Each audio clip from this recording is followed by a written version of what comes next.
کہا کہ اگر آپ اللہ کے سچے نبی ہیں تو کوئی معجزہ دکھائیں، اگر آپ اللہ کے سچے نبی ہیں تو اس درخت کو بلائیں۔ تو میرے کریم آقا مسکرائے۔ حضرت عمر رضی اللہ تعالیٰ عنہ نے بارگاہ رسالت مآب میں عرض کی کہ یا رسول اللہ، لوگ مذاق کر رہے ہیں کہ اگر یہ سچے نبی ہوتے تو اس درخت کو بلاتے۔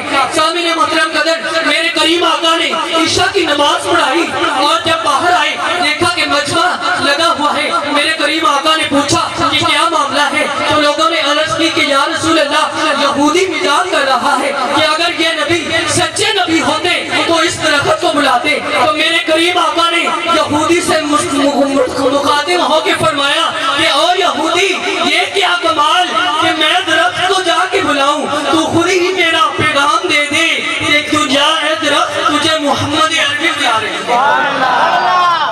سامعین محترم قدر، یہودی دوڑا دوڑا گیا، بھاگا بھاگا گیا، درخت کے پاس پہنچا اور اس درخت سے کہا کہ اے درخت، تجھے محمد عربی بلا رہے ہیں۔ جب درخت نے میرے کریم آقا کا نام سنا، دائیں ہلا، بائیں ہلا، آگے ہلا، پیچھے ہلا، سبوں کو چیرتا ہوا، جڑوں کو اکاڑتا ہوا، زمین کو پھاڑتا ہوا میرے کریم آقا کے قدموں میں جا پہنچا اور میرے کریم آقا نے فرمایا کہ اے درخت، تو مجھے بتا کہ میں کون ہوں؟ وہ درخت کے ایک ایک پتے سے آواز آنے لگی، الصلاۃ والسلام علیکہ یا رسول اللہ، الصلاۃ والسلام علیکہ یا سیدی یا حبیب اللہ۔ بس ایک شعر کہ بدوہا مکھڑا زلف واللیل سوہنی، صاحب حسن بھی ویکھ شرما جاندے، اس نے یوسف نو ویکھ کہندے عورتاں نے ہاتھ کٹے، ادھر بن ویکھیا سر کٹا جاندے۔